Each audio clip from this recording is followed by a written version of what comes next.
मेरे प्यारे विद्यार्थियों, आप लोगों को ढेरों प्यार एवं शुभ आशीर्वाद।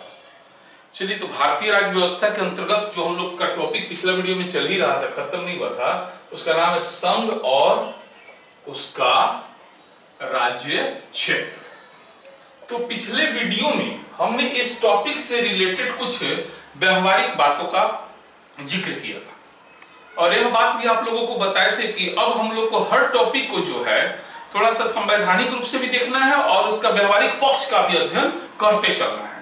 तो इस टॉपिक के अंतर्गत जो भी व्यवहारिक बातें थी हमने उसको क्लियर कर दिया।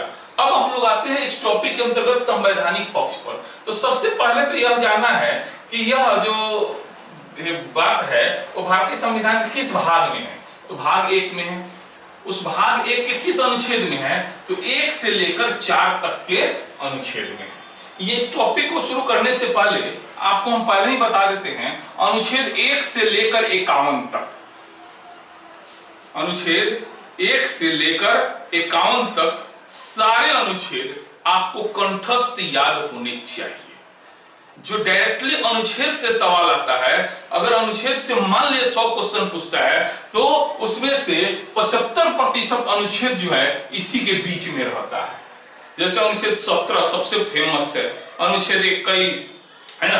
इस तरीके से तो आपको 1 से लेकर 51 तक अनुच्छेद आपको याद रखना पड़ेगा। लेकिन हम फिर कहेंगे, रट्टा मारने से ये कभी याद नहीं होगा, इसको हम लोग को समझ के ही पढ़ना होगा। चलिए, तो आते हैं टॉपिक पे। तो संघ और उसका राज्य क्षेत्र, ये भी सवाल पूछता है कि भारतीय संविधान के किस भाग में है। तो भाग 1 में कितने अनुच्छेदों में है? तो अनुच्छेद 1 से लेकर 4 तक में है। ठीक है, अब हम लोग एक एक अनुच्छेद का अध्ययन करते हैं। तो सबसे पहले आता है अनुच्छेद 1। अनुच्छेद 1 कहता है भारत अर्थात इंडिया राज्यों का संघ होगा।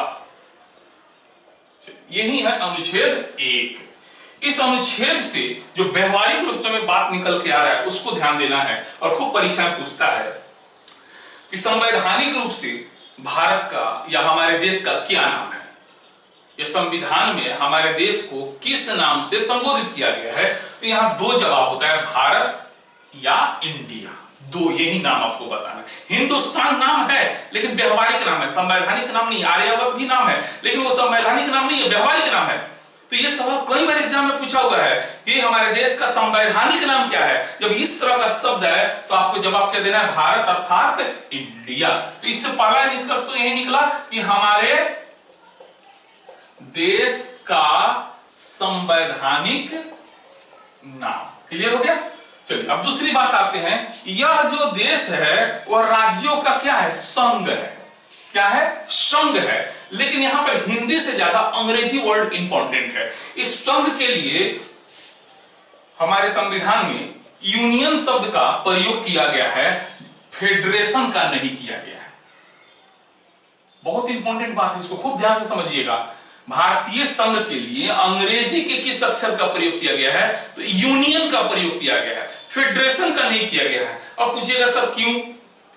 तो क्योंकि हम लोग के संघ को अमेरिकी संघ से अलग दिखाना था। इसलिए एक्चुअली जो अमेरिका का संघ है, यहां ध्यान दीजिएगा, 2 संघ, एक अमेरिका का संघ और एक भारत का संघ।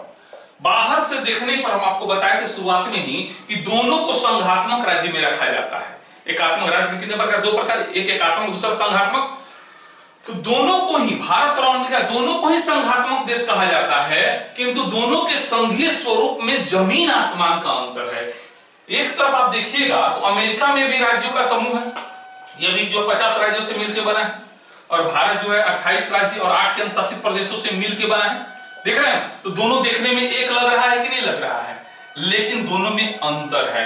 अंतर क्या है? तो ये जो अमेरिका है, यहां के लोग, यहां के स्टेट्स यूनाइटेड होकर यूनाइटेड स्टेट्स ऑफ अमेरिका का निर्माण किए। यहां के स्टेट्स यूनाइटेड होकर यूनाइटेड स्टेट्स ऑफ अमेरिका अर्थात देश का निर्माण किए हैं, जबकि हमारे भारत देश का निर्माण राज्यों की इच्छा से नहीं हुआ है। अंतर समझ में आ रहा है ना? कि अमेरिका का निर्माण वहां के स्टेट्स लोग एक बैठक किया और एक समझौता किया, एक ऐसा समझौता जो बिल्कुल बिल्कुल सही बात है, अटूट है, टूट नहीं सकता है ना। लेकिन ये समझौते का ही परिणाम है। लेकिन भारत जो देश है ना, वो किसी समझौते का परिणाम नहीं है। यहां पे अगर अमेरिका में देखें तो अमेरिका देश को अपने राज्य के नाम, सीमा या उसके किसी क्षेत्र विभाग में परिवर्तन का कोई अधिकार नहीं है, क्योंकि राज्य का अपना अलग संविधान है, देश का अलग संविधान है। यह अलग बात है। यह जो समझौता है, फिर हम कह रहे हैं अटूट है, लेकिन समझौते न है। अटूट हो चाहे टूट हो, समझौते न है। तो इसलिए यहां इस देश के बारे में, अमेरिका के बारे में कहा जाता है, अमेरिका जो देश है ना, परीक्षा उपयोगी है, अविनाशी राज्यों का अविनाशी संघ है। अविनाशी संघ है। जबकि भारत के लिए कहा जाता है यह विनाशी राज्यों का अविनाशी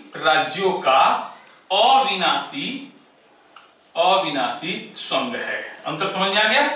इसलिए अमेरिकी संघ के लिए फेडरेशन और भारतीय संघ के लिए यूनियन शब्द का प्रयोग होता है। और यह सवाल परीक्षा उपयोगी है। कई बार पूछा गया है कि भारतीय संघ के लिए किस शब्द का प्रयोग किया गया है, यूनियन, फेडरेशन, दोनों, कोई नहीं, यूनियन इसका जवाब होगा। यहां भारत के जो राज्य हैं, ये बिल्कुल संसद की इच्छा पर है कि ये जब चाहे इसके नाम में, सीमा में, विभाग में परिवर्तन कर सकता है। इसलिए यहां पे विनाशी राज्य शब्द का प्रयोग है। इस राज्य का कभी भी अस्तित्व समाप्त हो सकता है, रूप बदल सकता है, नाम बदल सकता है। जबकि अमेरिका में ऐसा संभव नहीं है और ना ही उसका संघ भी विनाशी है। तो अमेरिकी संघ के लिए अविनाशी राज्यों का अविनाशी संघ, जबकि भारत यूनियन के लिए क्या करेंगे, विनाशी राज्यों का अविनाशी संघ।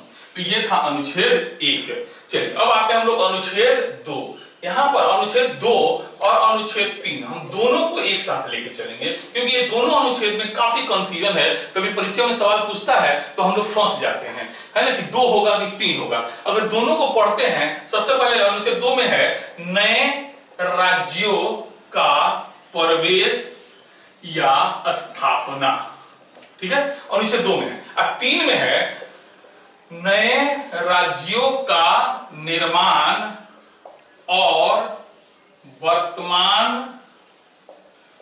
राज्यों के क्षेत्र, सीमाओं या नामों में परिवर्तन।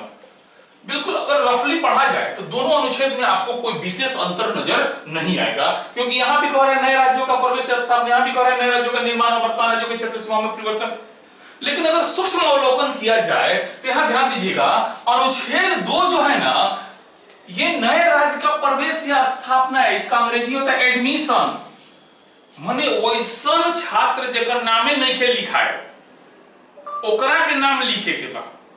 वैसन छात्र जेकर नाम लिखा गइल बा, ओकर बैच बदले के बा। अब समझ में आ गया बात। ये उस तरह के भूभाग के लिए है जिस पर भारतीय संप्रभुता नहीं लागू होती है, माने भारत के अधिकार में नहीं है। जैसे खुदा करे ऐसा हो जाए कि लाहौर पर यदि हम लोग अधिकार कर लेते हैं तो लाहौर को भारत में शामिल करना होगा, तो किस अनुच्छेद के अंतर्गत करेंगे? 2 के अंतर्गत करेंगे ना। वो तो हमारा देश का हिस्सा था नहीं, अब उसको भारत में शामिल करना है तो उसके लिए अनुच्छेद 2 है। लेकिन यदि बिहार का नाम बाहर करना हो, मान लिया, तो उसको किस अनुच्छेद के अंतर्गत है? 3 के। क्यों? क्योंकि बिहार ऑलरेडी भारत का हिस्सा है। तो जो हिस्सा है उसके नाम में, उसके क्षेत्र में, सीमा में परिवर्तन करना है, तो उसके लिए अनुच्छेद 3 का प्रयोग किया जाता है। जैसे एग्जांपल, आंध्र प्रदेश से तेलंगाना जो राज्य बना, वो किस अनुच्छेद के अंतर्गत बना होगा? 3 के अंतर्गत बना होगा। बना कि नहीं बना? चलिए, तो इस तरीका से आप उम्मीद है कि दोनों अनुच्छेद अच्छी तरीके से समझ गए। अनुच्छेद 2 वैसे भूभाग जो भारत का हिस्सा नहीं है उसको भारत में यदि शामिल करना है, तो अनुच्छेद 2, और अनुच्छेद 3 वैसा भूभाग जो भारत का हिस्सा है उसके नाम में, क्षेत्र में, सीमा में, 2 राज्य के मिला के एक राज्य, 2 राज्य के थोड़ा थोड़ा मिला के एक राज्य, है ना। इस तरीका किसी भी प्रकार का कोई परिवर्तन करना है जो ऑलरेडी भारत का हिस्सा है, उसके परिवर्तन के लिए अनुच्छेद 3 है। अब आते हैं अनुच्छेद 4 पर। तो अनुच्छेद 4 कहता है कि अनुच्छेद 2 और 3 वाला काम करने के लिए अनुच्छेद 4, ये जो अनुच्छेद है ये कहता है अनुच्छेद 2 का कोई काम करना हो या 3 का कोई काम करना हो, उसके लिए संविधान संशोधन की कोई जरूरत नहीं है। मतलब अनुच्छेद 368 के प्रयोग, अनुच्छेद 368 में संविधान संशोधन की प्रक्रिया है। तो अनुच्छेद 4 कहा कि अनुच्छेद 2 यानी नए राज्य को भारत में शामिल करना, नए प्रदेश को भारत में शामिल करना, जैसे हमने एग्जाम्पल के तौर पर बताया लाहौर को भारत में शामिल करना होगा तो उसके लिए संविधान संशोधन की जरूरत नहीं है, ठीक है। और अनुच्छेद 3 जो अगर मान लीजिए बिहार का नाम बाहर करना, उसके लिए संविधान संशोधन की जरूरत नहीं, बिल्कुल नहीं है। जैसे अगर हम आपसे पूछे तेलंगाना किस संविधान संशोधन के द्वारा अलग हुआ, कोई संविधान संशोधन नहीं। समझ आ रहा है मेरा बात? तो अनुच्छेद 2 और 3 के काम करने के लिए संविधान संशोधन की कोई जरूरत नहीं है। इस बात की चर्चा किस अनुच्छेद में है? अनुच्छेद 4 में है। तो चलिए इस तरीका से हमने चारों अनुच्छेद आपको याद करा दिया। अनुच्छेद 1 भारत अर्थात इंडिया राज्यों का संघ होगा। अनुच्छेद 2 नए राज्य, वैसे राज्य भारत के अधिकार में नहीं थे, है ना, उसके लिए 3 जो भारत के अधिकार में है उसमें कुछ चेंज करना है। और 4 इन सब कामों के लिए कोई संविधान संशोधन की जरूरत नहीं है। अब आते हैं इस भाग से रिलेटेड एक मुद्दा उभरा था और उस मुद्दा से भी संबंधित कई बार परीक्षा में सवाल आया जो आपको सामान्य किताब में नहीं मिलेगा, उस पर हम आपको बताने का प्रयास कर रहे हैं। बेरूबारी संघ क्षेत्र विवाद बहुत इंपॉर्टेंट है, इसको आप ध्यान में रखिएगा। ध्यान दीजिए, बेरूबारी एक जगह का नाम है जो पहले पश्चिम बंगाल में पड़ता था, अब तो पाकिस्तान में चला गया है। ये पूर्वी पाकिस्तान बांग्लादेश में हिस्सा बन गया। एक्चुअली 1958 में भारत और पाकिस्तान के बीच एक समझौता हुआ और उस समझौते के अंतर्गत जो है ना, बेरूबारी को पाकिस्तान को देना था। उस समझौते के अंतर्गत बेरूबारी को किसको देना था? पाकिस्तान को देना था, ठीक है। तो संसद ने एकदम सामान्य प्रक्रिया को अपना करके इस प्रोसेस को पास कर दिया और राष्ट्रपति के पास साइन करने के लिए भेज दिया। मतलब इसके लिए संविधान संशोधन नहीं किया, एकदम सामान्य प्रक्रिया भी होता है। संशोधन कई प्रकार से होते हैं, हम आगे बताएंगे। तो 368 के अंतर्गत यदि नहीं हो रहा है तो उसको संशोधन नहीं माना जाता है, लेकिन परिवर्तन होता है। सामान्य विधेयक से किया गया संशोधन भी संशोधन है, लेकिन 368 वाला संशोधन ओरिजिनल संशोधन है। बाकी को संशोधन मतलब पीछे जो है 73वां 74वां नाम मिली, ठीक है। तो बेरूबारी को देना था तो संसद ने उसके लिए सामान्य बहुमत से कानून बना करके और क्या किया, राष्ट्रपति के हवाले कर दिया। राष्ट्रपति साहब को साइन करना था, लेकिन राष्ट्रपति सोच में पड़ गए, उनको कुछ डाउट हुआ, समझे।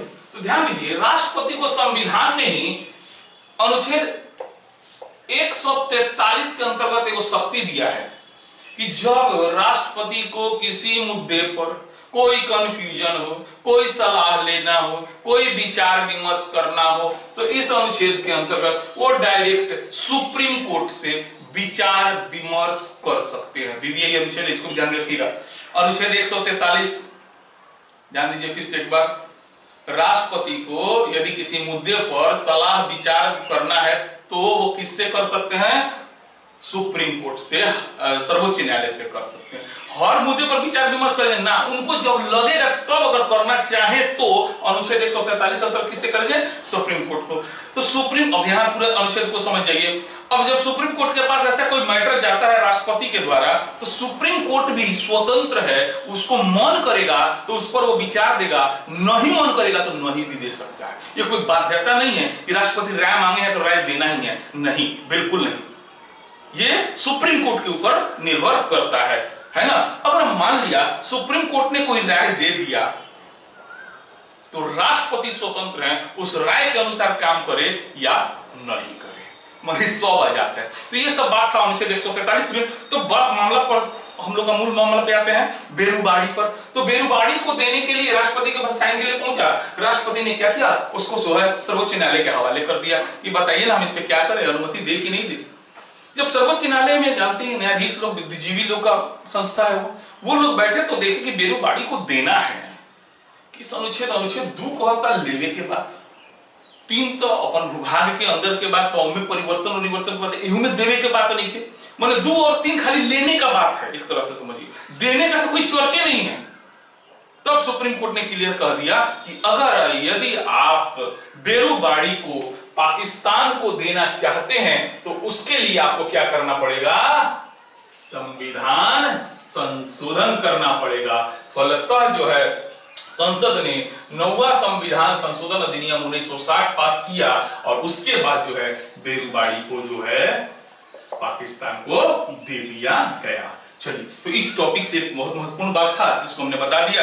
बेरूबाड़ी को पाकिस्तान को दिया गया किस संशोधन द्वारा, तो 9वां संविधान संशोधन अधिनियम 1960 के द्वारा। किसको दिया गया, पाकिस्तान को दिया गया। आज वो पूर्वी पाकिस्तान के रूप में बांग्लादेश का हिस्सा है, उस समय पाकिस्तान का था, ठीक है ना। तो इस तरीके बेरूबाड़ी कहां था, तो पाकिस्तान, हम लोग भारत में जिस समय था वो पश्चिम बंगाल का एक हिस्सा था। चलिए, इस तरीका से अब मेरे तरफ से संघ और उसका राज्य क्षेत्र व्यवहारिक और संवैधानिक दोनों रूप से समाप्त होता है। इसको बार बार देखिए और समझने का कोशिश कीजिए। क्वेश्चन बैंक से क्वेश्चन बनाइए, नहीं बन रहा है कमेंट करके बताइए, अगर बन रहा है तो भी कमेंट कीजिए कि सर मजा आ रहा है। चलिए, बहुत बहुत धन्यवाद।